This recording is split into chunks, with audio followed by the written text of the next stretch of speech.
रफीक जिसके यहाँ 5 बेटियां पैदा हुई, उसके बाद उसने गांव छोड़ दिया और रावलपिंडी आ गया। यहाँ आने के बाद उसने बेटियों को एक ही चीज़ समझाई और बेटियों ने बाप का सर फख्र से बुलंद कर दिया। अगर आप भी बेटी के बाप हैं तो ये वीडियो आपने ज़रूर सुननी है और बेटी को ज़रूर समझाना है, क्योंकि बेटी जो है वो आपका फ़ख्र है। मलक रफ़ीक जो कि हरीपुर हज़ारा के रहने वाले थे, उनकी शादी हुई और शादी के बाद जब उनके यहाँ पहली बेटी पैदा हुई और पहली बेटी के पैदा होने पर सारे ख़ानदान ने आकर उनको मुबारक दी। कोई मिठाई लेके आया, कोई कपड़े लेके आया, कोई कुछ लेके आया। सारा ख़ानदान खुशहाल था और सब उसको मुबारक दे रहे थे। बेटी का नाम रखा गया लैला मलक। और उसके बाद मलक साहब के यहाँ दूसरी बेटी पैदा हुई और दूसरी बेटी का नाम शीरी मलक रखा गया। और कुछ अरसा गुजरा, अल्लाह ने तीसरी बार बच्चे की नेमत से नवाजा तो इस बार भी बेटी ही पैदा हुई और उसका नाम मारवी मलक रखा गया। दूसरी बेटी की बार भी बहुत से रिश्तेदार आए और जब तीसरी बेटी पैदा हुई तो फिर कुछ रिश्तेदार बीच में से कम हो गए। ज़्यादातर रिश्तेदारों ने बातें की कि इस औरत को तलाक दे दो और दूसरी शादी कर लो, लेकिन मलक साहब ने ऐसा कुछ नहीं किया। उस मलक साहब अपने ईमान के पक्के थे। उनका यकीन था कि बेटा बेटी अल्लाह की तरफ से होता है, अल्लाह ने देना हुआ तो इसी औरत में से मुझे बेटा भी नवाजेंगे।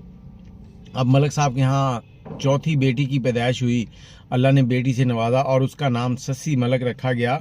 लेकिन इस बार जो रिश्तेदार पिछली बार आए थे उसमें से भी कुछ रिश्तेदार कम हो गए। जो आए वो भी मुंह चढ़ाते हुए कुछ बातें कर गए, कुछ ऐसी बातें कर गए। कहते हैं कुल्हाड़ी का वार कर लें, कुल्हाड़ी का जख्म भर जाएगा, लेकिन जो अल्फाज का वार होता है ना, वो जख्म कभी नहीं भरता, वो हमेशा आपको दर्द देता रहता है। तो ये रिश्तेदार अल्फाज के वार करके चले गए और इस बेटी का नाम सस्सी मलक रखा गया। और उसके बाद इनके यहाँ एक और बच्चे की पैदाइश हुई और इस बार भी अल्लाह ने इनको बेटी से ही नवाजा। और ये बेटी जब पैदा हुई तो जो रिश्तेदार आए थे इस बार वो भी नहीं आए। किसी ने फ़ोन पे कह दिया कि मुबारक हो, लेकिन फ़ोन पर कहने का अंदाज भी ऐसा था कि जो दुख और तकलीफ़ दे रहा था, कलेजा चीर रहा था। रिश्तेदार चुपके चुपके से रफ़ीक साहब को कहते थे कि इस औरत को छोड़ दो, दूसरी बीवी कर लो, अगर नहीं छोड़ना तो वैसे दूसरी बीवी कर लो, तुम्हें बेटे की ज़रूरत है, बुढ़ापे में तुम्हारा सहारा बनेगा। लेकिन रफ़ीक साहब ने अपनी बीवी से वफादारी की मिसाल कायम कर दी। कुछ वक्त गुजरा तो बच्चियों के स्कूल की पढ़ाई वहाँ पर अच्छे से नहीं चल रही थी, तो रफ़ीक साहब जो हैं बच्चियों को लेकर अपनी बीवी के साथ रावलपिंडी शिफ्ट हो गए।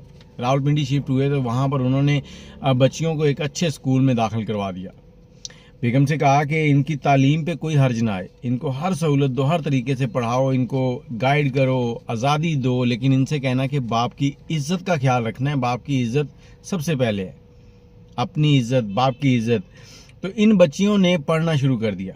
अब बच्चियां पढ़ रही हैं तो 2008 में सबसे बड़ी बेटी जो है उसने CSS का इम्तिहान पास किया और डिप्टी कमिश्नर की नौकरी हासिल कर ली।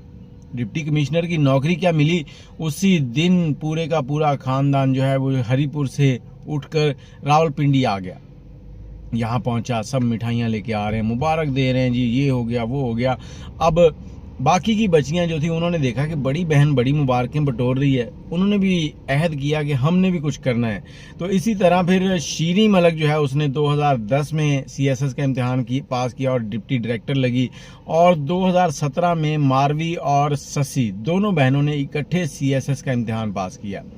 अब बाप के पास हर बेटी जब पास होती, नौकरी पे लगती, तो सारे का सारा ख़ानदान आ जाता और गाहे बगाहे दरमियान में भी किसी न किसी का चक्कर लगा रहता था। कोई गांव से कोई तोहफा भेज रहा है, कोई घी भेज रहा है, कोई कुछ भेज रहा है। मतलब तल्लकात अच्छे किए जा रहे हैं। तल्लकात बेटियों से अच्छे नहीं किए जा रहे थे, ना रफ़ीक साहब से अच्छे किए जा रहे। तल्लकात उस ओहदे से, उस नौकरी से अच्छे किए जा रहे थे जो उसकी बेटियां हासिल कर चुकी थी। और 2019 जब बाप टांग पर टांग रख के बैठा था और पांचों बेटियां उसके बराबर में खड़ी थी और बाप कह रहा था कि आज मेरा सर तुम लोगों ने फ़ख्र से बुलंद कर दिया। पांचवी बेटी ने भी CSS का इम्तिहान पास किया और सरकारी नौकरी हासिल की। ये दुनिया में एक रिकॉर्ड बना रही है कि एक ही ख़ानदान की 5 बेटियां अच्छे ओहदों पर फायज हैं। बाप ने पढ़ाई में कोई कमी नहीं छोड़ी, मेहनत की, टैक्सी चलाई, जो भी किया, मतलब इवन के हर तरह से बच्चियों को सपोर्ट किया।